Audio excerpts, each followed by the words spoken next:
తొలగించెను.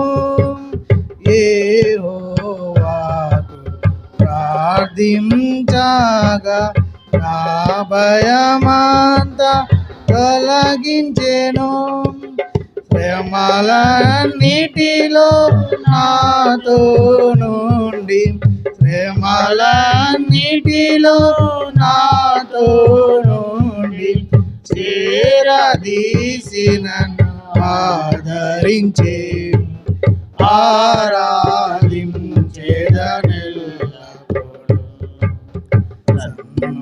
సన్నతించేదను ఎల్లప్పుడు, సన్నతించేదను ఎల్లప్పుడు.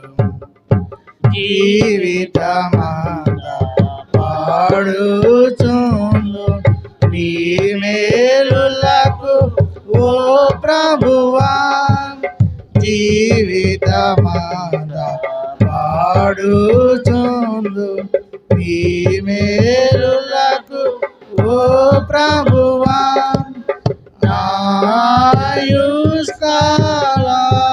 నాయుష్కాలమంతయు, నాయుష్కాలమంతయును నీ విశ్వాసత కొరకెప్పుడు నిరతము నిన్ను స్తుతింతు. సన్నతించెదను ఎల్లప్పుడు, సన్నతించెదను ఎల్లప్పుడు. ఉన్నతమైనది నీదు మహిమ ఘనత ప్రభావము గల ప్రభువా. మహోన్నతమైనది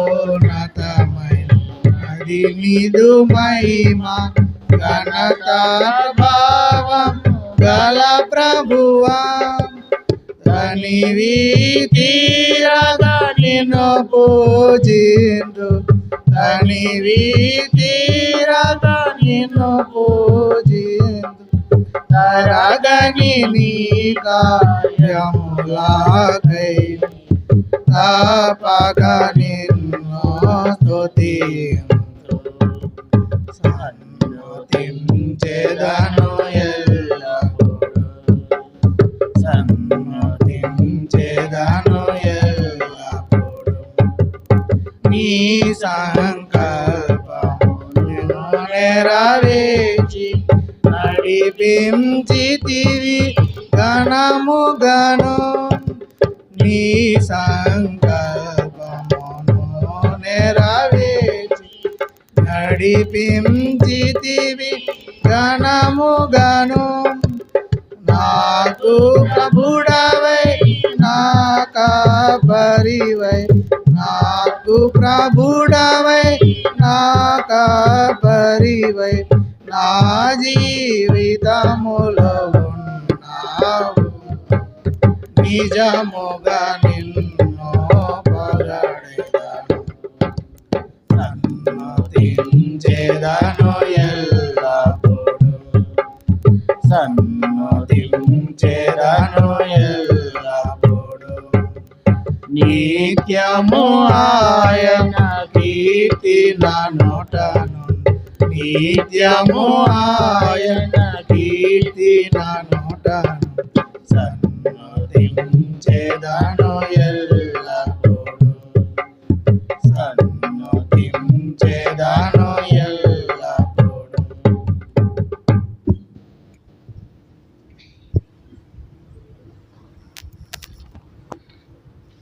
ప్రభు యొక్క శరీరంలో రక్తంలో పాలు పొందక మునుపు రెండవ దినవృత్తాంతములు 21వ అధ్యాయము, రెండవ దినవృత్తాంతములు, దినవృత్తాంతంలో రెండవ గ్రంథం 21వ అధ్యాయము 6వ వచనం వరకు మార్చి చదువుకుందాం.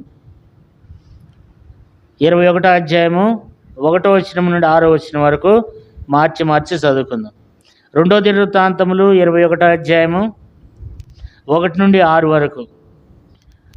యెహోషాపాతు తన పితరులతో కూడా నిద్రించి తన పితరుల చెంతను దావీదు పురమందు పాతిపెట్టబడెను.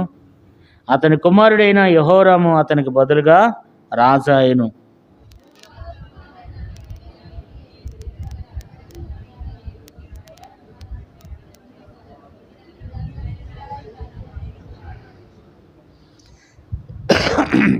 మూడవ వచనం చదువుకుందాం. వారి తండ్రి వెండి బంగారములను బహుమానములుగా ప్రశస్త వస్త్రములు అనేకములను యూదా దేశంలో ప్రాకారం గల పట్టణములను వారికి ఇచ్చెను. అయితే యెహోరాము జ్యేష్ఠుడు గనుక అతనికి రాజ్యం ఇచ్చెను.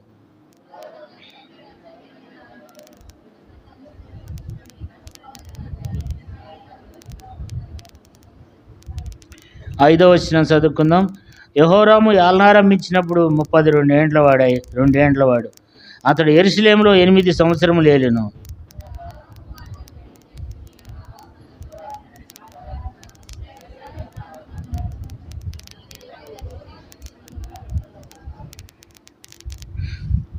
సార్లో మనం చూసినట్లయితే యెహోషాపాతు కుమారుడైన యెహోరాము, ఈయన మరి యెహోరాముకి యెహోషాపాతుకి పెద్ద కుమారుడు కనుక పెద్ద కుమారుడికి ఏమిస్తారు, జ్యేష్ఠుడికి ఏమిస్తారు అంటే రాజ్యం ఇచ్చేవాళ్ళు, పెద్దవానికి రాజ్యం ఇచ్చేవాళ్ళు.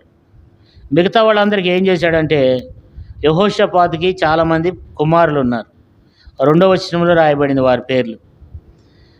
మరి వాళ్ళందరికీ ఏమి ఇచ్చినాడు అని అంటే 3వ వచనం రాయబడింది, వెండి బంగారములను బహుమానములుగా, తర్వాత ప్రశస్త వస్తువులు అనేకములను యూదా దేశంలో ప్రాకారం గల పట్టణములను ఇచ్చినాడు. అయితే యెహోరాము జ్యేష్ఠుడు కనుక అతనికి రాజ్యం ఇచ్చినాడు. కాబట్టి మిగతా కుమారులందరికీ ఏమి ఇచ్చాడు, వెండి బంగారములు, మరి ప్రశస్తమైనటువంటి అనేకమైనటువంటి వస్తువులను, తర్వాత యూదా దేశంలో ప్రాకారం గల పట్టణములను ఇచ్చాడు. వారికి ఇచ్చేసిన తర్వాత మరి యెహోరాముకి ఏమి ఇచ్చాడంటే రాజ్యం ఇచ్చాడు. ఈ రాజ్యాన్ని నువ్వు పరిపాలించు, ఈ రాజ్యాన్ని నువ్వు వేలమని చెప్పి పరిపాలన అప్పగించినప్పుడు తను చేసినటువంటి పనులు ఏంటంటే చాలా దుర్మార్గమైనటువంటి ఆ పనులు చేస్తూ వచ్చినాడు. చాలా దుర్మార్గమైనటువంటి జీవితాన్ని జీవిస్తూ వచ్చినాడు. ఒక మాటలో చెప్పాలంటే ఎంతో భయంకరమైనటువంటి దుర్మార్గుడైనటువంటి వ్యక్తి. కాబట్టి ఆ వ్యక్తిని దేవుడు మనకు జ్ఞాపకం చేస్తున్నాడు. మరి తండ్రి ఏం చేశాడంటే ఎవరికి రావాల్సింది వారికి న్యాయంగా పంచిపెట్టేశాడు. కానీ ఈయన మాత్రం ఏం చేస్తూ వచ్చినాడంటే రాజ్య పరిపాలన చేస్తున్నప్పుడు ఏం చేస్తూ వచ్చాడంట, 21వ అధ్యాయం 4వ వచనం, 2వ దినవృత్తాంతములు 21వ అధ్యాయం 4వ వచనం. యెహోరాము తన తండ్రి రాజ్యమును ఏలనారంభించినప్పుడు తన్ను స్థిరపరచుకుని తన సహోదరులందరినీ ఇశ్రాయేలు అధిపతుల్లో కొందరిలో హతం చేశాను. ఇక్కడ మనం చూసినట్లయితే తన సహోదరులందరినీ ఏం చేస్తూ వచ్చినాడంట అండి, చంపేశాడు. సహోదర ప్రేమ లేనటువంటి దౌర్భాగ్యమైనటువంటి జీవితాన్ని కలిగినటువంటి వాడు యెహోరాము. తన సహోదరులను ఏం చేస్తూ వచ్చినాడంట అండి, చంపేసిండట. సహోదరులను చంపివేస్తూ వచ్చినాడంట. వారిని సంపాదించిన అవసరం ఏంటి, వారికి ఏం అడ్డం వచ్చినారు, వారికి ఇవ్వాల్సింది ఇచ్చేసినాడు. వాళ్ళ తండ్రి వారికి పంచిపెట్టేసినాడు. అంటే మరలా ఎక్కడైనా ఒకవేళ నా సహోదరులు మరలా వాళ్ళు ఏమన్నా నాకు ఎదురుగా వచ్చి నన్ను ఏమన్నా ఆటంకపరుస్తారేమో అంటే నేనే ఎప్పటికీ రాజుగా ఉండాలి, నేనే ఎప్పటికీ అధిపతిగా ఉండాలనేది తనకున్నటువంటి ఒక భయంకరమైన చెడ్డ ఆలోచన.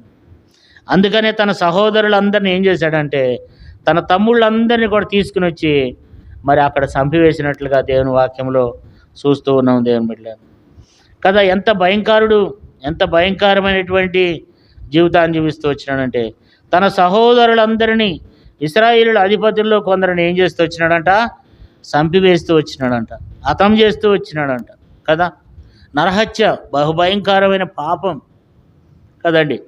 మరి సహోదరులను చంపివేస్తూ వచ్చినాడు, దేవునికి విరోధం, దేవునికి ఇష్టం లేని కార్యాన్ని చేస్తూ వచ్చినాడు, నరహత్య చేస్తూ వచ్చినాడు. మరి దేవుని వాక్యంలో రాయబడింది, మోషే ధర్మశాస్త్రంలో నరహత్య చేయొద్దు. కాబట్టి నీ సహోదరులను ప్రేమించాలి, నీ సహోదరులను చంపొద్దు. కాబట్టి సహోదరులందరినీ చంపివేస్తూ వచ్చినాడు. సహోదరులందరినీ కూడా అన్యాయంగా ఏం చేస్తూ వచ్చినాడంటే తను చంపివేస్తూ వచ్చినట్లుగా దేవుని వాక్యంలో మనం చూస్తున్నాం. అంతేకాదు 5వ వచనంలో చూస్తే యెహోరాము ఏలనారంభించినప్పుడు 32 ఏండ్ల వాడు. అతడు యెరూషలేములో 8 సంవత్సరం ఏలుతూ వచ్చినాడు. 8 సంవత్సరాలు ప్రభుత్వం చేశాడంట. 8 సంవత్సరాలు కూడా ఎలాంటి ప్రభుత్వం అంటే అది తాను చెడిపోయి తన ప్రజలను కూడా చెడగొట్టాడు. అలాంటి భయంకరమైనటువంటి జీవితాన్ని కలిగి జీవిస్తూ వచ్చినాడు. కాబట్టి మరి 32 ఏండ్ల వాడు యెహోరాము ఏలనారంభించినప్పుడు ఎన్ని సంవత్సరాలంట? 32 ఏండ్ల వాడు. అతడు యెరూషలేములో ఎన్ని సంవత్సరాలు ఏలాడు? 8 ఏండి. 32 8 ఎంత చెప్పండి? 32 8 ఎంత? 40 సంవత్సరాలు. 40 సంవత్సరాలకి ఏమైపోయాడండి? చనిపోయినాడు. ఎందుకని? తన జీవిత విధానం దేవుని దృష్టికి నచ్చలేదు. తన ప్రవర్తన సరైంది కాదు. దేవునికి విరోధమైన కార్యాలు చేస్తూ వచ్చినాడు. మొట్టమొదటి ఏం చేస్తూ వచ్చినాడు? తమ్ముళ్ళందరినీ చంపేస్తూ వచ్చినాడు. తర్వాత ఏం చేస్తూ వచ్చినాడంట? ఏం చేశాడు చూడండి, దేవునికి విరోధమైన పని చేశాడు. చూడండి ఇక్కడ 6వ వచనం. అతడు ఆహాబు కుమార్తెని పెండ్లి చేసుకుని ఆహాబు సంతతి వారు నడిచిన ప్రకారంగా ఇశ్రాయేల్ రాజుల మార్గమందు నడిచెను. అతడు యెహోవా దృష్టికి ప్రతికూలంగా ప్రవర్తన చేశాడు. కాబట్టి ఆహాబు కుమార్తెను ఏం చేస్తూ వచ్చినాడంట? పెండ్లి చేసుకున్నాడంట. ఆహాబు కుమార్తెని పెండ్లి చేసుకున్నాడు అన్నమాట. చేసుకోకూడదు. ధర్మశాస్త్రం ప్రకారము ఒక యూదుడు, ఒక ఇశ్రాయేలుడు అన్ని జనులను, విగ్రహారాధికులను పెళ్లి చేసుకోకూడదు. కానీ ఏం చేస్తూ వచ్చినాడంటే ఆహాబు కుమార్తెను ఏం చేస్తూ వచ్చినాడు? వివాహం చేసుకుంటూ వచ్చినాడు. కారణం ఏంటంటే యెహోరాము అనేటువంటి వాడికి మనుషుల భయం లేదు, దేవుని భయం అంతకంటే లేదు. కాబట్టి ఎలాంటి పని చేస్తూ వచ్చినాడంటే అతడు ఆహాబు కుమార్తెను మరి పెండ్లి చేసుకుని ఆహాబు సంతతి వారు చేసిన పనులన్నీ కూడా చేస్తూ వచ్చినాడంట కదండి. కాబట్టి దేవునికి విరోధమైనటువంటి కార్యం చేస్తూ వచ్చినాడు. దేవునికి ఇష్టం లేనటువంటి కార్యాన్ని చేస్తూ వచ్చినాడు. చెడు నడత నడుస్తూ వచ్చినాడు. చెడు జీవితాన్ని జీవిస్తూ వచ్చినాడు. చెడుతనం చేస్తూ వచ్చినాడు. చెడు నడత నడుస్తూ వచ్చినాడు. కాబట్టి తన నడత, తన విధానము మరి దేవుడు ఎంత మాత్రం కూడా నచ్చలేనటువంటి స్థితిలో తను నడుస్తూ వచ్చినాడు దేవుడు. కాబట్టి దేవుని దృష్టికి ఏం చేస్తూ వచ్చినాడంట? ప్రతికూలంగా నడుస్తూ వచ్చినాడంట. దేవుని దృష్టికి ప్రతికూలంగా అంటే చెడు నడతలో నడుస్తూ వచ్చినట్లుగా దేవుని వాక్యంలో మనం చూస్తూ ఉన్నాం. చెడు నడత నడుస్తూ వచ్చినాడంట. కాబట్టి తన నడత సరి లేనటువంటి జీవితం. 2వ రాజుల గ్రంథం 8వ అధ్యాయం 18వ వచనం చూడండి. ఒక మంచి మాట చదువుకుందాం.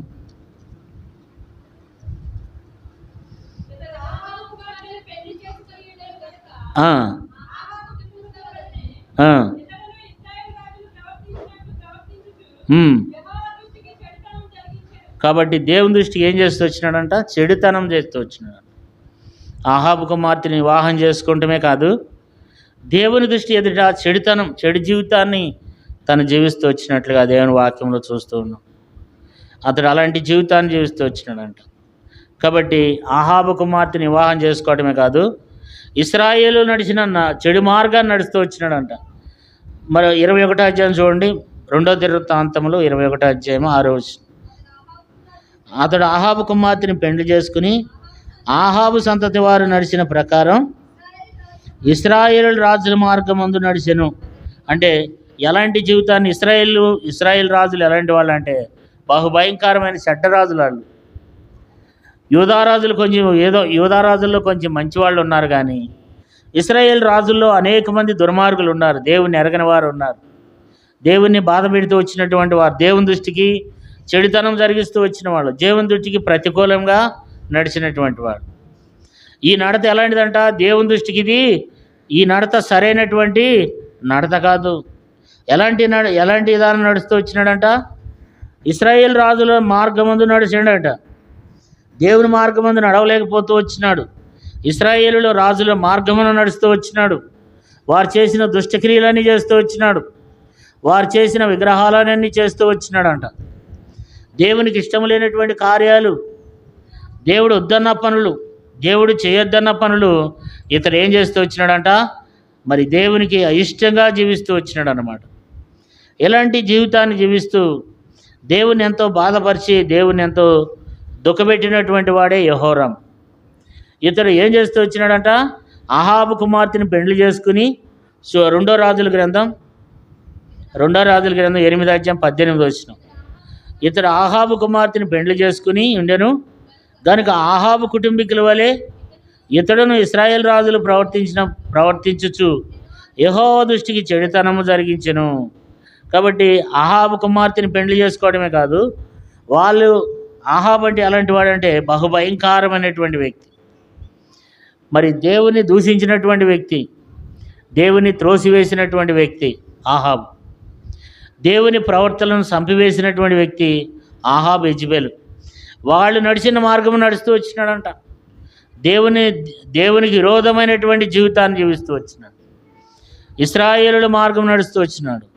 ఇప్పుడు మరి తన సహోదరులను చంపటమే కాదు, ఆహాబు కూతురిని పెళ్లి చేసుకున్నాడు. సరే, పెండ్లి చేసుకున్నప్పుడు మనం కొంతమంది చూస్తూ ఉంటాం, క్రైస్తవులు కొంతమంది పెళ్లి చేసుకుని హిందువులను చేసుకున్నప్పటికీ వాళ్ళు ఏమవుతారంటే మరలా వాళ్ళని దేవునిలోనికి తీసుకుని నడిపిస్తారు, మరలా వారిని దేవునిలోనికి తీసుకురావచ్చు. కానీ ఈ వ్యక్తి అట్లా కాదంట. ఆహాబు కుమార్తెని పెళ్లి చేసుకుని ఆహాబు జీవితం ఏదైతే ఉందో అలాంటి దౌర్భాగ్యమైనటువంటి జీవితాన్ని జీవిస్తూ వచ్చినాడు యెహోరాము. తర్వాత ఇశ్రాయేల్ రాజులు నడిచిన మార్గంలో, ఆ చెడ్డ మార్గంలో తను కూడా నడుస్తూ వచ్చినాడంట. వాళ్ళు ఎలాంటి చెడ్డ మార్గం అయితే నడుస్తూ వచ్చినారో అలాంటి చెడ్డ మార్గంలో తను కూడా నడుస్తూ వచ్చినట్లుగా దేవుని వాక్యంలో మనకు రాయబడుతూ వచ్చిందనమాట. ఇలాంటి చెడ్డ జీవితాన్ని కలిగి మరి ఎలాంటి వారితో నడిచినాడంట చూడండి. 12వ వచనం చూడండి. 12వ వచనం. అంతటా ప్రవక్త అయిన ఏలియా ఒక పత్రిక రాసి అతని వద్దకు పంపెను. నీ పితరుడగు దావీదునకు దేవుడైన యెహోవా సెలవిచ్చింది ఏమనగా, నీవు నీ తండ్రి అయిన యెహోషాపాతు మార్గం ఎందైనను యూదారాజైన ఆసా మార్గమందైనను నడవక ఇశ్రాయేల్ రాజుల మార్గమందు నడిచి ఆహాబు సంతతి వారు చేసిన వ్యభిచార చొప్పున యూదా యెరూషలేము కాపురస్తులను వ్యభిచరింపజేసి నీవు కంటే యోగ్యులైన నీ తండ్రి సంతతి వారగు నీ సహోదరులను నీవు చంపి ఉన్నావు. కాబట్టి తను చేసినటువంటి దేవుడు రాయబడుతూ వచ్చింది. తన జీవితం ఎలాంటిదంటే బహుభయంకరమైనదన్నమాట. దేవుడు అంటాడు, నువ్వు ఇశ్రాయేలు యొక్క ఎలాంటి మార్గం నువ్వు నడవలేదంటే నీ తండ్రి మార్గాన్ని నడవలే, తర్వాత మీ తాతగారు ఆసా మార్గమందైనా నడవలే, తర్వాత యూదావారి మార్గమైనా నడవలా. ఎవరి మార్గాన్ని నడిచినావంటే నువ్వు ఇశ్రాయేల్ నడిచిన మార్గంలో, ఇశ్రాయేల్ రాజులు నడిచిన మార్గమందు నడుస్తూ మరి వ్యభిచార జీవితాన్ని జీవిస్తూ వచ్చినాడంట. కాబట్టి మరి తను ఎంతో దుర్మార్గమైనటువంటి కార్యాలు చేస్తూ వచ్చినట్లు దేవుని వాక్యంలో మనం చదువుకుంటూ ఉన్నాం. ఇలాంటి వ్యక్తిని దేవుడు మనకు జ్ఞాపకం చేస్తున్నాడు. అంటే ఈయన దేవుని దృష్టికి ఎట్లా నడుస్తున్నాడంట? ప్రతికూలముగా నడుస్తున్నాడంట కదండి. 6వ వచనం చివరి లైన్లో, అతడు యెహోవా దృష్టికి ప్రతికూలంగా ప్రవర్తించు. 2వ దినవృత్తాంతంలో 21వ వచనం చివరి లైన్. అతడు యెహోవా దృష్టికి ఎట్లా నడుస్తూ వచ్చినాడంట? ప్రతికూలంగా నడిచినాడు. దేవుడు మనల్ని అడుగుతున్నాడు ఈ ఉదయకాల సమయంలో, మనం ప్రతికూలంగా నడుస్తున్నామా, అనుకూలంగా నడుస్తున్నామా? మనం ప్రతికూలంగా ఏవే విషయాల్లో మనం ప్రతికూలంగా నడుస్తున్నామో వాటిని మనం జ్ఞాపకం చేసుకోవాలి. ఈ వారం అంతా ఎక్కడెక్కడ ప్రతికూలంగా నడిచావు? ఏది ప్రతికూలం, ఏది అనుకూలం? బైబిల్లో ఇస్కే రాజు ఉన్నాడు. ఆయన ఏం చేశాడంట? ఇస్కే ఏం చేశాడు చూడండి. యెషయా గ్రంథం 38వ అధ్యాయము 3వ వచనం. యెషయా గ్రంథం 38వ అధ్యాయము 3వ వచనం. యెహోవా యథార్థ హృదయుడనై సత్యముతో నీ సన్నిధిలో నేను ఎట్లు నడుచుకుంటును, నీ దృష్టికి అనుకూలంగా సమస్తమును నేను ఎట్లు జరిగించుతును, కృపతో జ్ఞాపకం చేసుకోమని ఇస్కియా కన్నీళ్లు విడిచుచు యెహోవాని ప్రార్థింపగా. ఇస్కియాకు కూడా గర్వం వచ్చింది. ఇస్కియా కూడా తప్పిపోయినాడు. దేవుడు ఇస్కియాకి మరణకర్మకు రోగం తీసుకుని వచ్చినాడు. కానీ హిజ్కియా ఎలాంటి వాడంటే తను దేవుని దగ్గర ఒప్పుకున్నాడు, పరీక్షించుకున్నాడు. అంతేకాదు ఏమంటున్నాడు దేవుని దగ్గర, నీ దృష్టికి అనుకూలంగా సమస్తమును నేను ఎట్లు జరిగించుతున్నావు. మనం అనుకూలంగా నడుస్తున్నామా, ప్రతికూలంగా నడుస్తున్నాం? మనం ఆదివారం మందిరం మానేస్తున్నామంటే అర్థం ఏంటి? ప్రతికూలమా అనుకూలమా? చెప్పండి అమ్మా. ప్రతికూలంగా నడిచావా, అనుకూలంగా నడిచావా? పోయిన వారం దేవుని మందిరానికి రాలేదు, అది ప్రతికూలమా అనుకూలమా? అది ప్రతికూలమే. పోయిన వారంలో ఎన్నో అన్యాచారాలు చేసేవేమో, అది ప్రతికూలమా అనుకూలమా? మనం ఏది చేసినా దేవుని దృష్టిలో మనం ప్రతికూలంగా నడుస్తున్నామా లేకపోతే అనుకూలంగా నడుస్తున్నామా? మరి ఇక్కడ చూస్తే యెహోరాము ఎలాంటి నడక నడుస్తూ వచ్చినాడంట? అతడు యెహోవా దృష్టికి ప్రతికూలముగా నడిచినాడు. దేవునికి ఇష్టం లేని నడత, దేవునికి ప్రతికూలంగా జీవిస్తున్నామేమో. చాలా సందర్భాలు మనం కూడా ఆ రీతిగా ఉంటాం. మరి ఈ యొక్క మరి యెహోరాము గురించి దేవుడు ఇక్కడ రాసి పెట్టాడంటే, మనం ఎన్ని విషయాల్లో, చాలా విషయాల్లో మనం కూడా ఏం చేస్తున్నామంటే దేవునికి ప్రతికూలంగా నడుస్తున్నాం, దేవునికి అనుకూలంగా నడవలేకపోతున్నాం.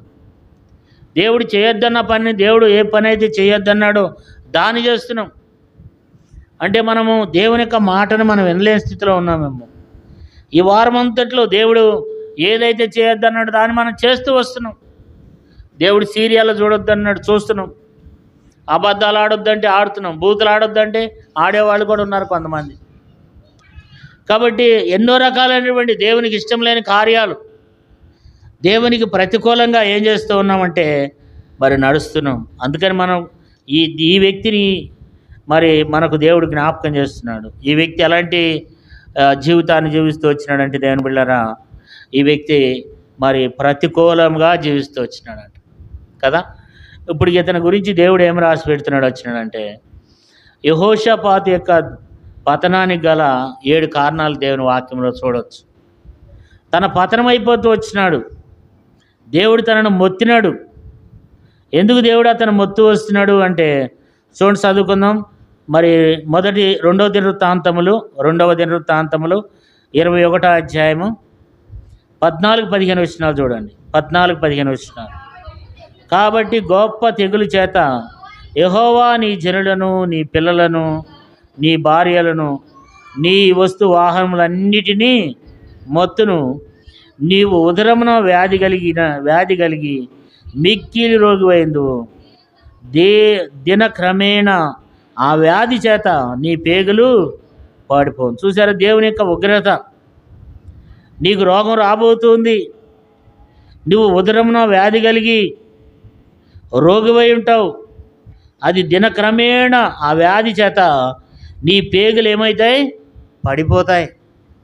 నువ్వు దినదినము క్షీణించిపోతావు, నువ్వు దినదినము నశించిపోతావు.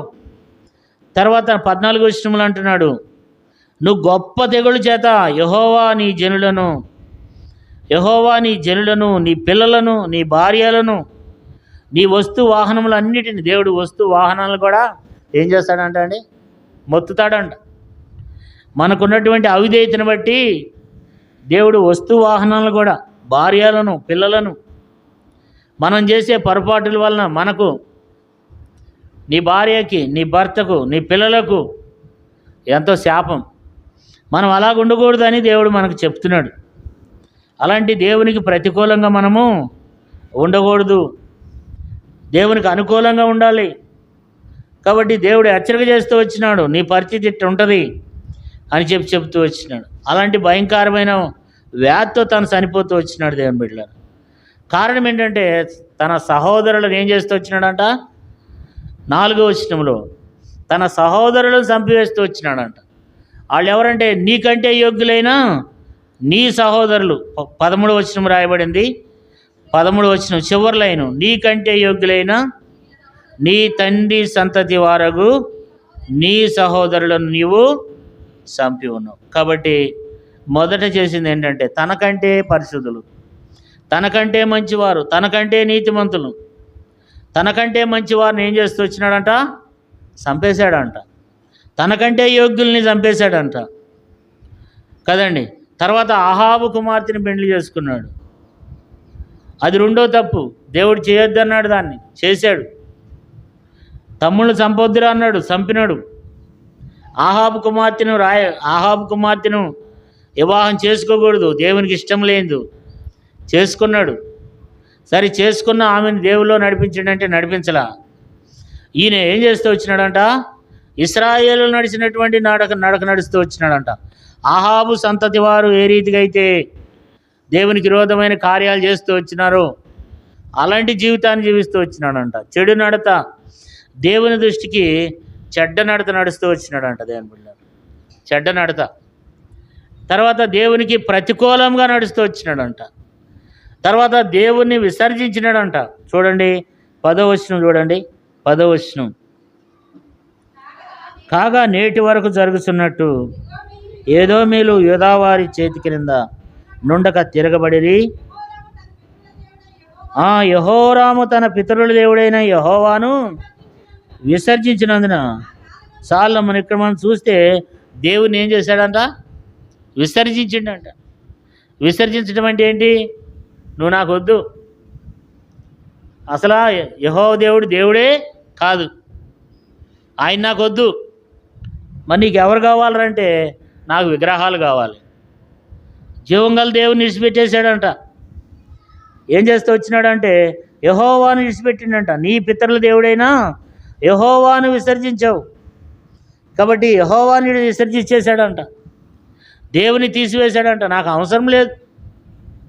విసర్జించడం అదొక భయంకరమైనటువంటి మాట అన్నమాట. అంటే అసహించుకోవటం. అసలుకి నాకు ఆయన అంటేనే నాకు అసలు ఇష్టం లేదు. ఎంత భయంకరమైనటువంటి జీవితాన్ని జీవిస్తూ వచ్చినాడంటే దేవుణ్ణే విసర్జించేశాడంట. నాకు అసలు దేవుడే వద్దు, సృష్టించిన దేవుణ్ణే విడిచిపెట్టేశాడంట, విసర్జించేశాడంట కదా. ప్రవర్త చెప్తున్నాడు. ఆ రోజుల్లో మరలా ఎవరంట, ఏలియా ప్రవర్త. ఆ రోజుల్లో ఏలియా ఉన్న దినాల్లో ఉన్నటువంటి రాజు ఈయన. ఏలియా వచ్చి చెప్తున్నాడంట. చూడండి 12వ వచనంలో, అంతటి ప్రవర్తి అయిన ఏలియా ఒక పత్రిక రాసి అతని వద్దకు పంపెను. నీ పితరుడగు దావీదునకు దేవుడైన యెహోవా సెలవిచ్చినది ఏమనగా, నీవు నీ తండ్రి అయిన యెహోషాపాతు మార్గమెందైనను నడవక ఇశ్రాయేల్ రాజుల మార్గమందు నడిచి ఆహాబు సంతతి వారు చేసిన వ్యభిచారముల చొప్పునను యూదా యెరూషలేము కాపురస్తులను వ్యభిచరింపజేసి నీకంటే యోగ్యులైన నీ తండ్రి సంతతి వారగు నీ సహోదరులను చంపి ఉన్నావు. కాబట్టి గొప్ప తెగులు చేత యెహోవా నీ జనులను, నీ పిల్లలను, నీ భార్యలను, నీ వస్తువాహములన్నిటిని మొత్తును. నీ ఉదమున వ్యాధి కలిగి మిక్కిలి రోగువైందు. దీవెనకరమైన ఆ వ్యాధి చేత నీ పేగులు వాడిపో. ఎంత భయంకరమైన శిక్ష. అప్పుడు ఏం చేయాలండి? ఏం చేయాలి? అప్పుడు మార్మనసు పొందాలి. రాజ్యం పోతుందిరా, ఆరోగ్యం పోతుందిరా.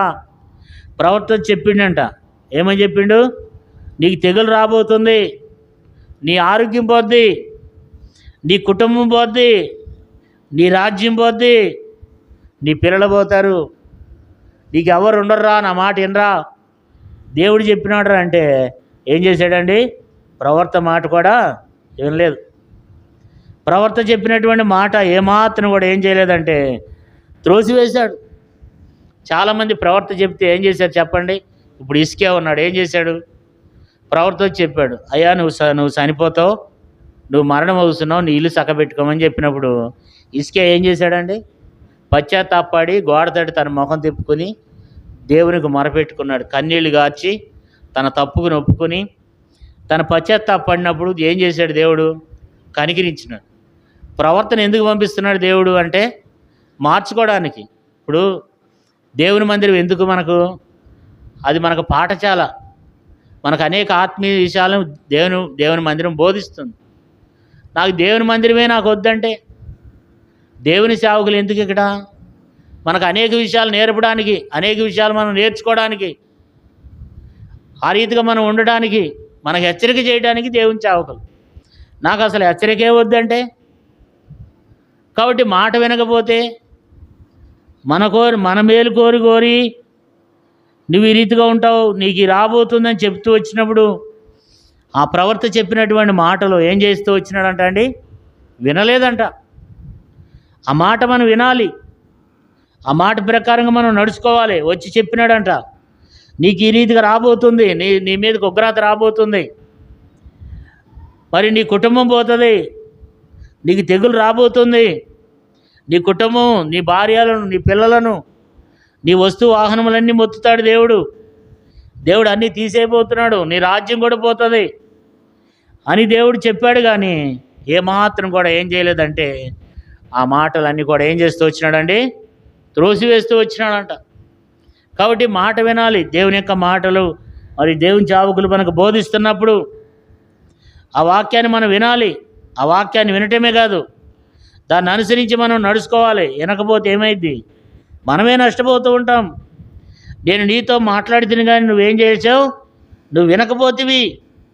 కాబట్టి దేవుని వాక్యంలో చూడండి, సామెతల గ్రంథం 1వ అధ్యాయము, సామెతల గ్రంథం 1వ అధ్యాయము, సామెతల గ్రంథం 1వ అధ్యాయము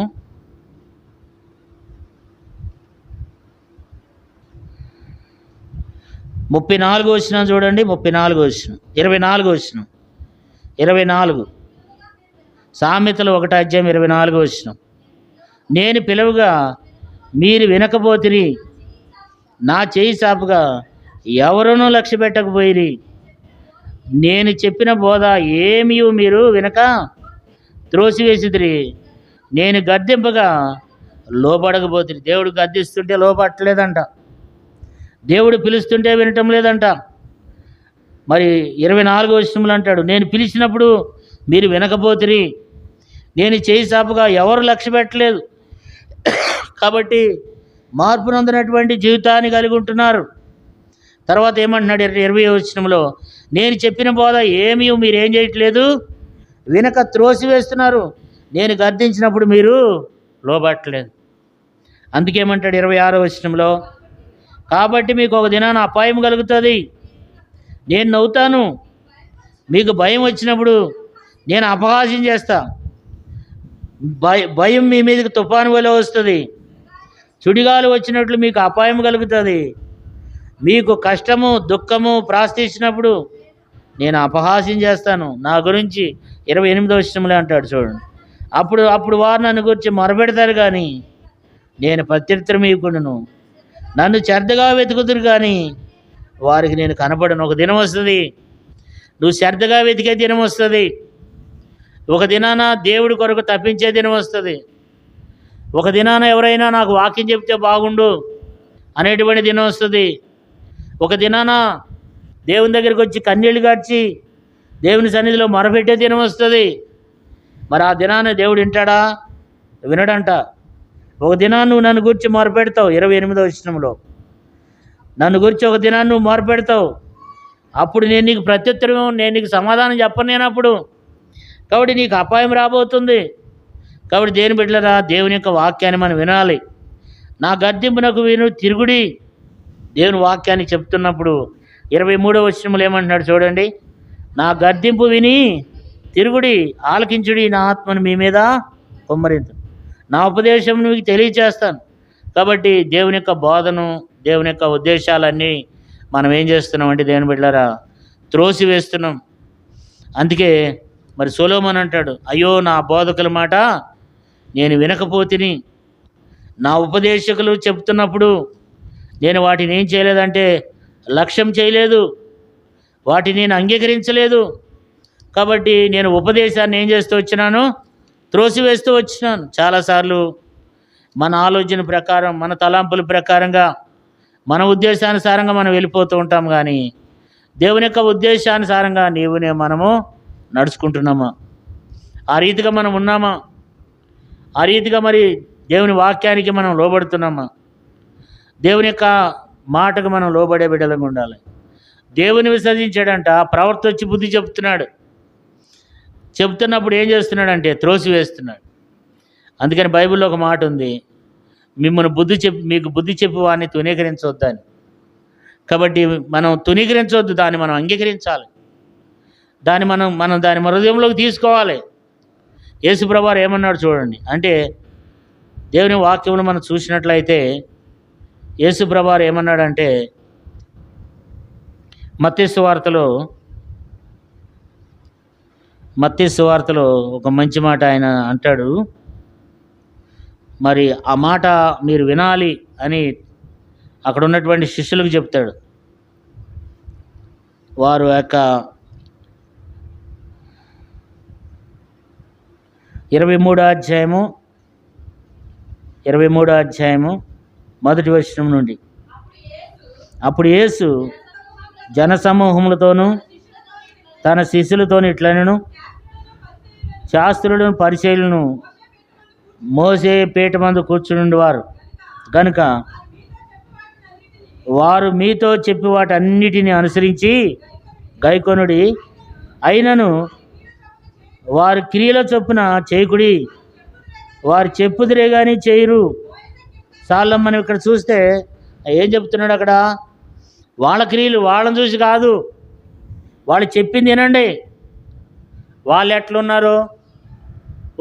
ఉన్నారు అని కాదు, వాళ్ళు చెప్పిన మాట మీరు వినండి.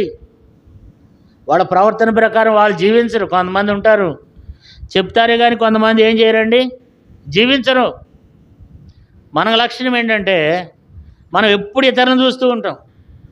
వాడట్టున్నాడు, వీడిట్టున్నాడు, ఆయనట్టున్నాడు, ఈయనట్టున్నాడు. మనం దీంతోనే సరిపోతుంది ఒకళ్ళని కూడా. అందుకే బైబిల్లో రాయబడింది మనం ఒకళ్ళకొకళ్ళు సరి చూసుకుంటున్నామంట.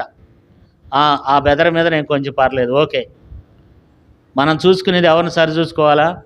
దేవుని సరి చూసుకోవాలి. దేవునికి మనం సరి చూసుకోవాలి. మన ముందున్నటువంటి బైబిల్లో ఉన్నటువంటి ప్రవర్తనలు ఎలాంటి వారు వాళ్ళని చూసుకోవాలి.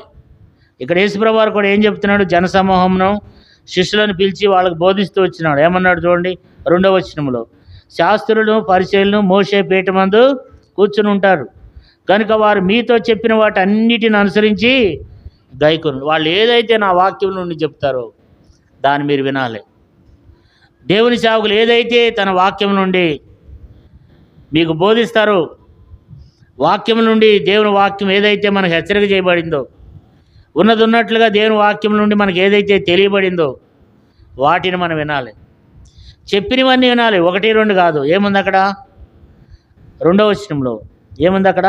3వ వచనం చూడండి. కనుక వారు మీతో చెప్పిన వాటి అన్నిటిని ఏం చేయాలి? అనుసరించి నడుచుకోవాలి. నేను కూడా చెప్పే నేను కూడా ఏం చేయాలి? నేను అనుసరించి నడుచుకోపోతే నేను నశించిపోతా. నువ్వు అనుసరించి నడుచుకోపోతే నువ్వు నశించిపోతావు. దేవుడు చెప్పిన మాటలు నేను వినాలి, నేను చెప్పిన మాటలు మీరు వినాలి. నాకు తీర్పు తీర్చేవాడు దేవుడు. చావుకులకు 2 రకాల తీర్పులు. అందుకని బైబిల్లో రాయబడింది మీరెవరు బోధకులు కావద్దు అన్నాడు. ఎందుకంటే ఇక్కడ నిలబడే చెప్పేవాడికి 2 రకాల తీర్పులు, కూర్చున్నవాడికి ఒకటే తీర్పు. కాబట్టి నన్ను దేవుడు 2 రకాల తీర్పు తీరుస్తాడు. దేవుడు నన్ను విడిచిపెట్టడు. దేవుడు ఒక దినాన్ని నిన్ను తీర్పు తీరుస్తాడు. నువ్వు మారుమనసు పొందమని చెప్పిన ఇప్పుడు నువ్వు మారుమనసు పొందలేదు, నువ్వు మారుమనసు పొందకుండానే చనిపోయినావు. దేవుడు ఒక దినాన మనల్ని ఏం చేస్తాడంటే అండి, తీర్పులోనికి దేవుడు తీసుకుని వస్తాడు. ఈ లోకంలో నిలబడి నేను క్రీస్తుని పోలు నడుచుకోవాలి, ఆయన ఎందుకు భయభక్తుల పోలు నేను నడుచుకోవాలి. నేను పరీక్షించుకోవాలి, నువ్వు పరీక్షించుకోవాలి. నువ్వు దైవ సేవకులు చెప్పిన మాటలు వింటున్నావా? యేసుప్రభువు వారు ఏమన్నాడు 3వ వచనంలో? వారు మీతో చెప్పిన వాటి అన్నిటిని అనుసరించి గైకొనండి అన్నాడు. కాబట్టి వాటిని అనుసరించి మనం ఏం చేయాలి? గైకొనాలి. వాటి ప్రకారంగా మనం జీవించాలి. అందుకని గైకొనకపోతే ఏమైద్ది? మనమే నష్టపోతాం. అపోస్తుల కార్యములు 3వ అధ్యాయము, అపోస్తుల కార్యములు 3వ అధ్యాయము 22వ వచనం. మోషే ఇట్లనెను, ప్రభువైన దేవుడు నా వంటి ఒక ప్రవర్తన మీ సహోదరుల్లో నుండి మీ కొరకు పుట్టించును. ఆయన మీతో ఏమి చెప్పినను అన్ని విషయంలో మీరు ఆయన మాట వినవలెను. ఆ ప్రవర్త మాట విననివాడు ప్రజల్లో నుండి నుండకుండా. కాబట్టి ప్రవర్త చెప్పినాడు, ఏదైతే చెప్తూ వచ్చినాడో వాటిని మీరు వినాలని చెప్పినాడు. మోషే చనిపోయే గడిలో ఏమన్నాడంటే, నాలాంటి ఒక ప్రవర్తన దేవుడు మీలో పుట్టిస్తాడు. అతను వస్తాడు, మీకు అనేక విషయాలు తెలియజేస్తాడు. మీరు ఆయన మాట వినవలెను. అతని మాట మీరు వినాలి. విన్నట్లయితే, వినకపోయినట్లయితే మీరేం చేయబడతారంట?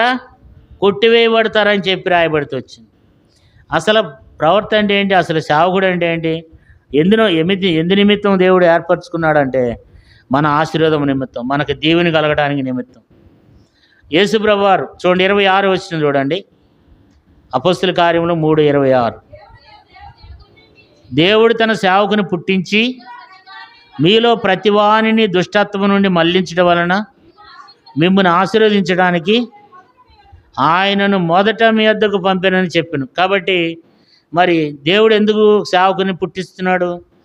కింద ఉంది లేపి అని ఉంది అన్నమాట. ఒక సేవకుని లేపి మీలో ప్రతివానిని వాని దుష్టత్వం నుండి మళ్లించుటకు మిమ్మును ఆశీర్వదించడానికి ఆయనను మొదట మీ వద్దకు పంపాను. కాబట్టి మన వద్దకు పంపబడినటువంటి వారు చెప్తున్నటువంటి మాటలు, వారి బోధమని వినాలి. అందుకని బైబిల్లో రాయబడింది, వీరు అపోస్తుల ఏమంది అక్కడ? వీరు అపోస్తుల బోధ ఎందును, సహవాసం ఎందును, రొట్టె విరిచిటెందును, ప్రార్థన చేయటం ఏమన్నారంట? ఎడతెక్కున్నారంట. కాబట్టి మాట వినలేదు, ప్రవర్తన చెప్పాడు. చూడండి, 2వ దినవృత్తాంతంలో 21వ అధ్యాయము, 2వ దినవృత్తాంతంలో 21వ అధ్యాయము ప్రవర్తన చెప్పినప్పుడు 15వ వచనంలో 14, 15 వచనాలు, 16 వచనాల్లో చెప్పిన మాట వినలేదు. 16వ వచనం ఏమైంది చూడండి. మరియు యెహోరాము మీదకి ఫిలిష్తీయులను, కూషీలను చేరువనున్న అరాబీలను రేపగా వారు యూదా దేశం మీదకి వచ్చి దానిలో సొరబడి రాజు నగరనందు దొరికిన సమస్త పదార్థములను, అతని కుమారులను, భార్యలను పట్టుకుని బయరి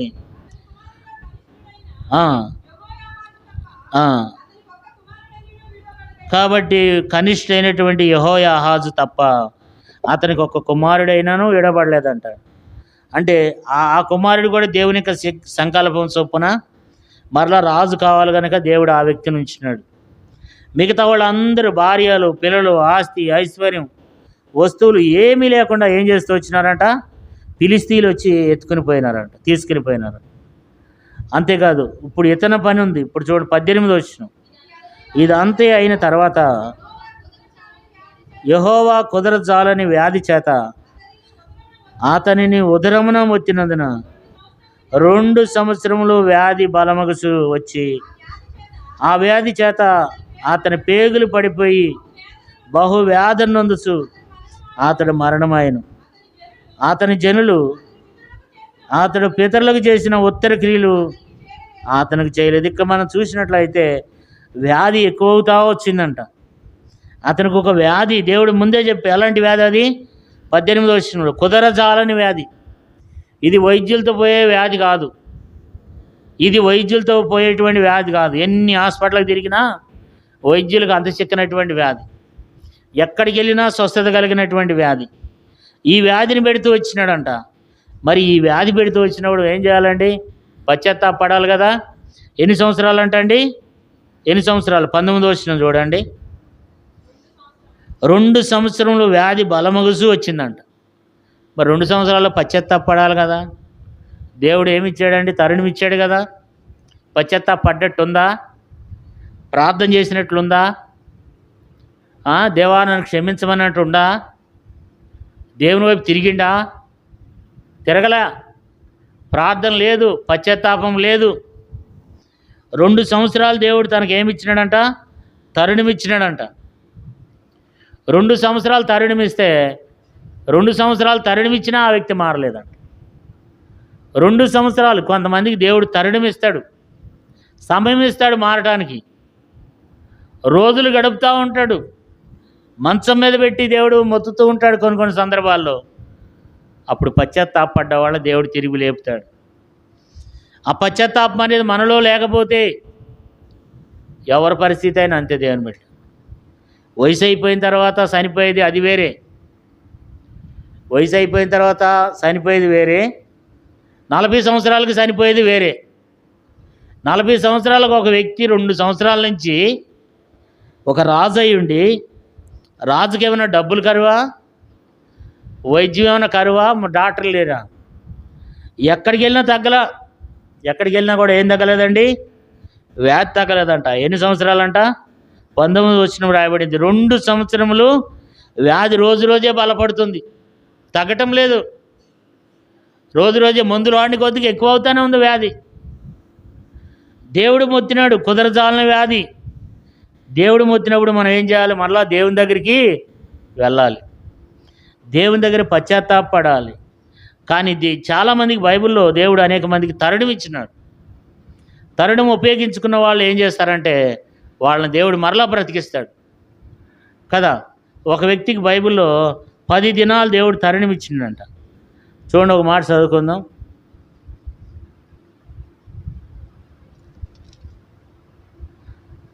మొదటి సమూయేలు గ్రంథం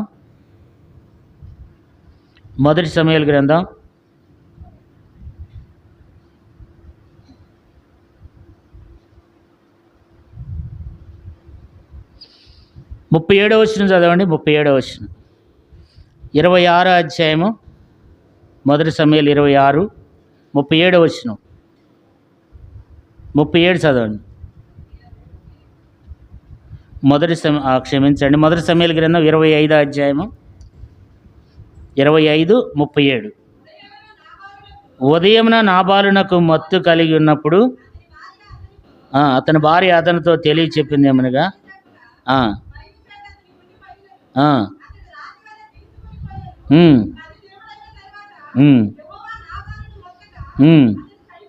కాళ్ళు మనం ఇక్కడ చూస్తే నాబాలుకు దేవుడు తరుణం ఇచ్చినాడు. ఎన్ని రోజులు బతికిండంట? 10 రోజులు. అంటే దేవుడే మొత్తిండా తనంతకు తానే పడిపోయినాడు? దేవుడే మొత్తినాడు కదా, దేవుడే మొత్తినాడు. 10 దినములు దేవుడు ఏం చేస్తూ వచ్చినాడు? తరుణం ఇచ్చినాడు అన్నమాట. తరుణం ఇస్తే ఆ తరుణాన్ని ఏం చేయలేకపోయినాడు? ఆయన వినియోగించుకోలేకపోతూ వచ్చినాడు. ఆ సమయాన్ని దేవా నేను చేసిన తప్పు అని తన తప్పుని ఏం చేయలేదు, ఒప్పుకోలేకపోతూ వచ్చినాడు.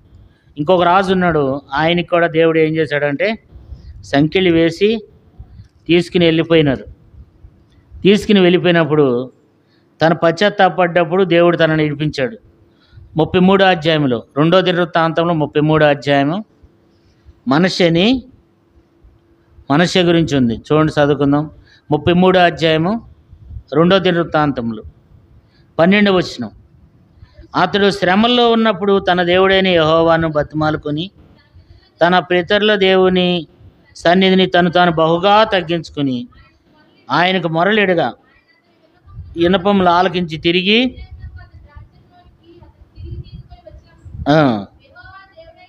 కాబట్టి ఇతడు ఏం చేశాడంటే పశ్చాత్తాపడ్డాడు, దేవుని దగ్గర వేడుకున్నాడంట, దేవునికి మొరలిడుతూ వచ్చినాడంట. 12వ వచనం రాయబడింది. తన బాధలో కష్టాల్లో ఏం చేశాడు? పశ్చాత్తాపడ్డాడు. దేవుడు ఆ వ్యక్తిని ఏం చేశాడండి? మరలా తిరిగి తన రాజ్యం తనకు వచ్చేటట్లుగా చేస్తూ వచ్చినాడు. ఇదే వీళ్ళ కొడుకున్నాడు, ఈయనకో కొడుకున్నాడు. ఈయన ఏం చేశాడు? చూడండి, 21వ వచనం. ఆమోను ఏం చేశాడంటే, చదవమ్మా, 33వ వచనం చదవండి. 23 చదవండి. తన తండ్రి అయిన మనష్షే గుణపడినట్లు యెహోవా సన్నిధిని పశ్చాత్తాపుడు కాకను గుణపడకను ఈ ఆమోను అంతకంతకు ఎక్కువ ద్రోహ కార్యములు చేస్తూ వచ్చినాడంట.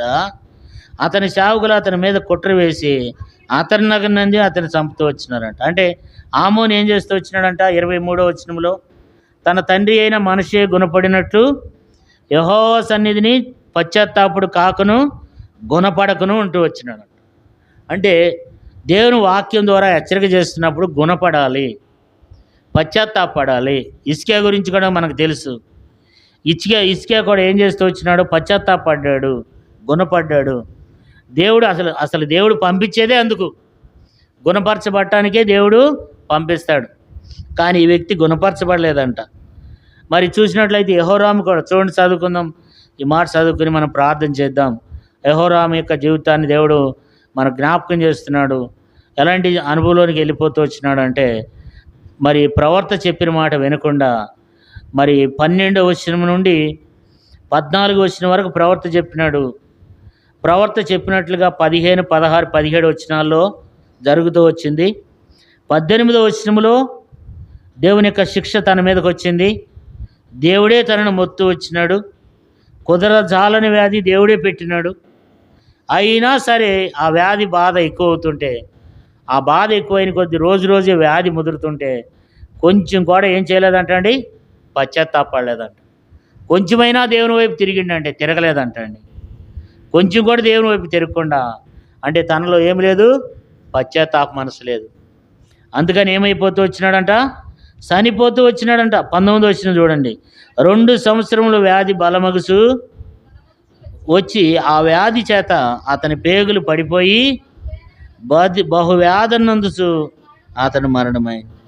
సార్లు మనం ఇక్కడ చూసినట్లయితే మరి మరణమైపోతూ వచ్చినాడు, పతనమైపోయినాడు. 40 సంవత్సరాలకే 32 ఏండ్లకు రాజయ్యాడంట. 8 సంవత్సరాలు చేసిండంట. 42 సంవత్సరాలకే వ్యాధి బలమగుతూ వచ్చిందంట.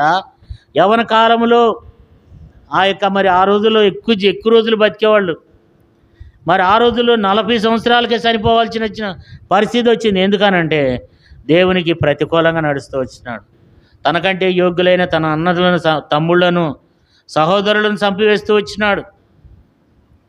రాహాబు కుమార్తెను పెళ్లి చేసుకున్నాడు. ఇశ్రాయేల్ రాజులు నడిచిన మార్గం మందు నడుస్తూ వచ్చినాడు. దేవుని దృష్టికి ప్రతికూలంగా నడుస్తూ వచ్చినాడు. 10వ వచనంలో యెహోవాను విసర్జిస్తూ వచ్చినాడు. 12వ వచనం నుండి 14వ వచనం వరకు ప్రవర్త మాటలు విసర్జిస్తూ వచ్చినాడు. 17వ వచనానికి వచ్చేసరికి తనకు దేవుని యొక్క ఉగ్రత తన మీదకి వచ్చింది. భార్యలు పోయినప్పుడు చింతరాలే, పిల్లలు పోయినప్పుడు పశ్చాత్తాపం కలగలే, వాహనాలన్నీ తీసుకుని పోయినప్పుడు పశ్చాత్తాపం కలగలే, చివరికి తన రోగం వచ్చినప్పుడు కూడా తనలో ఏం కలగలేదు, పశ్చాత్తాపం కలగలేదు. అంటే మార్పు అనేది తన హృదయంలో రాలేదు. దేవుడు 2 సంవత్సరాలు తరుణం ఇచ్చిన తర్వాత దేవుడు ఆ వ్యక్తిని తీసివేస్తూ వచ్చినాడు. ఆ వ్యక్తి యొక్క జీవితం ఎలాంటిదంటే, తను చనిపోయినప్పుడు అంట భూస్థాపన సరిగా జరగలేదంట. ఏం రాయబడింది అక్కడ చూడండి, 20వ వచనం. 32 ఏండ్ల వాడు ఎవరికి ఇష్టం లేనివాడే అతడు చనిపోయాను. రాతి సమాధులు గాక దావీదుపురమందు వేరు చోట జనులు అతన్ని పాతిపెట్టింది. ఎవ్వరికి ఇష్టం లేనటువంటి వ్యక్తి. అటు ఇంట్లో వాళ్ళకి ఇష్టం లేదు, కొడుకులకి ఇష్టం లేదు, భార్యకి ఇష్టం లేని బతుకు, పిల్లలకి ఇష్టం లేనటువంటి బతుకు, భర్తకి ఇష్టం లేనటువంటి జీవితం. చాలామంది ఇలా ఉంటారు. అందరు కాదు, కొంతమంది ఉంటారు. కొంతమంది భర్తకి ఇష్టం ఉండదు, ఆ భార్య భర్తకి ఇష్టం ఉండదు, ఆ భర్త భార్యకి ఇష్టం ఉండదు, ఆ తండ్రి పిల్లలకి ఇష్టం ఉండరు, ఆ తల్లి పిల్లలకి ఇష్టం ఉండదు. సంఘంలో కూడా చాలామంది ఇట్లా ఉంటారు. ఎవరికి ఇష్టం లేనటువంటి జీవితాన్ని జీవిస్తూ ఉంటారు. ఎవ్వరు ఆ వ్యక్తిని ఎవ్వరు కూడా కోరుకునేటువంటి పరిస్థితి, ఎవ్వరు ఇష్టపడనటువంటి జీవితం అంట. దేవునికి ఇష్టం లేదు. ఎవరికి ఇష్టం ఉండాలి, లేకపోయినా ముందు దేవునికి అయితే ఇష్టం ఉండాలి కదా. దేవునికి ఇష్టం లేదు, ఇంట్లో వాళ్ళకి ఇష్టం లేదు, భార్యకి పిల్లలకి ఇష్టం లేదు, తర్వాత దేవునికి ఇష్టం లేదు, తన తోటి వారికి ఇష్టం లేదు. ఎవ్వరు కూడా తన జీవితం ఎలాగైపోయిందంటే, ఎవ్వరికి ఇష్టం లేని వాడై ఏం చేస్తూ వచ్చినాడంట, అతను మరి చనిపోతూ వచ్చినాడంట. ఎవ్వరికి ఇష్టం లేనివాడై అతడు చనిపోయింది. జనులు రాజుల సమాధులు కాక దావీదుపురమందు వేరే చోట జనులు అతన్ని పాతిపెట్టారు. అసలు సర్వసాధారణంగా చనిపోయే వాళ్ళందరినీ ఎక్కడ పెడతారు, రాజుల సమాధుల్లో పెడతారు అన్నమాట. దావీదుపురమందు అక్కడ మరి రాజులందరినీ ఒక చోట సమాధి చేస్తారన్నమాట. అక్కడ పెట్టలేదంట. అంటే మనకు అర్థమయ్యే రీతిలో చెప్పుకోవాలంటే, ఇప్పుడు హైదరాబాదులో మరి నారాయణగూడలో అక్కడ ఒక సమాధుల తోట ఉంది. అది క్రైస్తవుల సమాధుల తోట. అంటే అట్లాగే రాజుల సమాధుల తోట. ఈ వ్యక్తి రాజు కదా, అక్కడ పెట్టలేదంట. ఏం చేస్తారంట, వేరే చోట జనులు అతన్ని పాతి పెడుతూ వచ్చినారంట. కారణం ఏంటంటే, తన యొక్క జీవిత విధానం ఎలాగ ఉందంటే, ఎవ్వరికి ఇష్టం లేనటువంటి జీవితం. మనం కూడా అలాంటి జీవితాన్ని ఉందామేమో. అలాంటి పశ్చాత్తాపడని జీవితంలో ఉన్నామేమో, ఇంకా ఇంకా మార్పు నొందని జీవితంలో ఉన్నామేమో, మనల్ని మనమే పరీక్షించుకుందాం. యూదారాజు అయినటువంటి యెహోరాము చేసినటువంటి దుర్మార్గమైనటువంటి జీవితం, ఒకవేళ ఏం చేస్తూ వచ్చినాడంటే అండి, యెహోవా దృష్టికి ప్రతికూలంగా ప్రవర్తిస్తూ వచ్చినాడు కదండి. దొంగతనం ఎప్పటికైనా దొంగతనమే, పినీస్ అయినా దొంగతనమే, సూది అయినా దొంగతనమే, ఏదైనా దొంగతనమే. అయితే మనం పశ్చాత్తాపడాలండి. చిన్నదే కానీ పెద్దదే కానీ దేవునికి ఇష్టం లేనిది ఏదైనా ప్రతికూలంగా, దేవునికి ప్రతికూలంగా జీవించిండంట. దేవునికి ప్రతికూలంగా జీవించి, దేవుని విసర్జించి, ప్రవర్త మాట విసర్జించి, పశ్చాత్తాపడకుండా, దేవుని వైపు తిరగకుండా, తర్వాత ఎవ్వరికి ఇష్టం లేనివాడై అందరి చేత చీకొట్టించుకుంటూ ఒక భయంకరమైనటువంటి చెడ్డ జీవితాన్ని జీవించినాడు యెహోరాము. నీవునే మనం ఎలాగున్నామో బల్లా పాలు దేవుడు రాసిపెట్టాడు. వీటిలో ఒక్క లక్షణమన్నా కొంతమందికి ఉంటుంది, వీటిలో ఒకటైనా ఉంటుంది. సహోదరులను చంపేసిండంట, ఆహాబు కుమార్తెని పెళ్లి చేసుకున్నాడంట, ఇశ్రాయేల్ మార్గంలో నడిచిండంట, దేవునికి ఇష్టం లేని జీవితాన్ని జీవించిండంట. ప్రతికూలంగా చెడు నడత అని రాయబడింది 2 రాజులు 8:18. అంటే చెడు నడత, దేవుని దృష్టికి చెడు నడత నడుతూ వచ్చినాడు. దేవుడు ఏది చేయొద్దన్నాడో దాన్ని చేయటం అది చెడు నడత.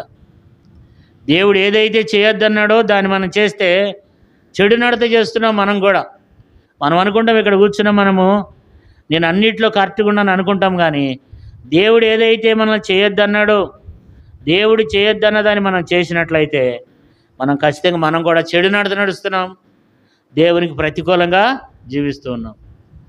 మరి ఏం చేస్తూ వచ్చినాడంట, దేవుణ్ణి విసర్జిస్తూ వచ్చినాడంట, ప్రవర్తమాడ వినట్లేదు.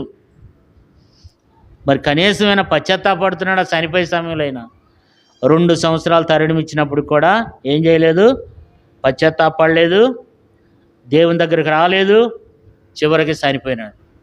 మరి తన జీవితం ఆ రీతిగా ఉంటూ వచ్చింది. నీవునే మనం ఎలాగున్నామో ఒకసారి మనం పరీక్షించుకుందాం. కళ్ళు మూసుకోండి, ప్రార్థన చేద్దాం. ప్రభు యొక్క శరీరంలో రక్తంలో పాలు పొందక మునుపు దేవుడు యెహోరామును మన జ్ఞాపకం చేశాడు. యెహోరాము తన సహోదరులను చంపేశాడు. మనము మన సహోదరులను చంపుతున్నామా? మన సహోదరులను మనం ఏం చేస్తున్నాం? మాటలతో, ప్రవర్తనతో, మన క్రియలతో సంఘములో మన సహోదరులని మనం కూడా చంపుతూ ఉన్నాం. మనం క్రియారూపంగా చంపటం లేదేమో కానీ హృదయములో మన సహోదరుని ద్వేషించి, బైబిల్లో రాయబడింది, తన సహోదరుని ద్వేషించేవాడు నరహంతకుడు. ఆ యొక్క యెహోరాము కూడా నరహంతకుడు అయ్యాడు. మనమే పరీక్షించుకుందాం. ఆహాబు కుమార్తెని పెండ్లి చేసుకున్నాడంట. దేవుడు ఏదైతే చేయొద్దన్నాడో అవన్నీ చేస్తూ వచ్చినాడు. ఇశ్రాయేల్ రాజులు నడిచిన చెడ్డ మార్గం నడుస్తూ వచ్చినాడు. దేవుని దృష్టికి చెడుతనం చేస్తూ వచ్చినాడంట. దేవుని దృష్టికి ప్రతికూలంగా నడిచిండంట. మనం దేవుని దృష్టికి అన్ని ప్రతికూలంగా నడుస్తున్నామా? దేవుణ్ణి విసర్జించిండంట.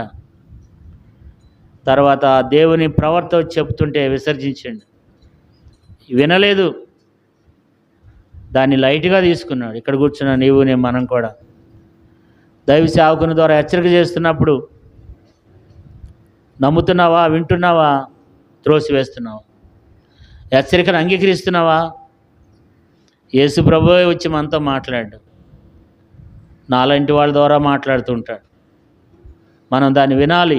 వింటే మన జీవితంలో మేలు కలుగుతుంది, మనకు అది ఆశీర్వాదం. దేవుడు నీ కుటుంబాన్ని దీవిస్తాడు.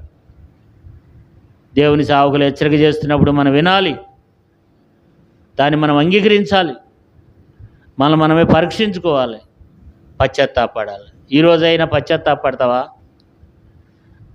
ఇంకా మారుమనసు పొందకుండా, ఇంకా నీ జీవితంలో మార్పు రాకపోతే రేపు మనం ఉంటామో ఉండమో మనకు తెలియదు.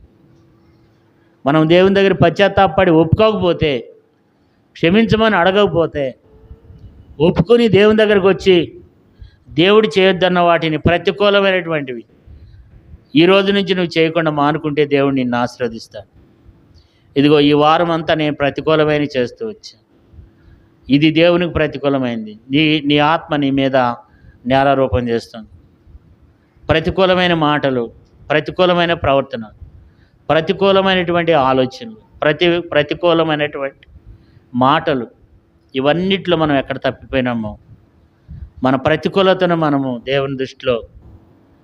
దేవుని దృష్టికి ఎంత మరి దేవుని బాధపరుస్తూ వస్తున్నామో, మన నష్టాన్ని మనమే కొని తెచ్చుకునే పరిస్థితులు ఉన్నామేమో, మనం ఒప్పుకొని ప్రభు దగ్గర పశ్చాత్తాపడదాం. మీరు అలాగే ప్రార్థనలో ఉండండి. ప్రభు యొక్క శరీరంలో రక్తంలో మనం పాలు పొందాం.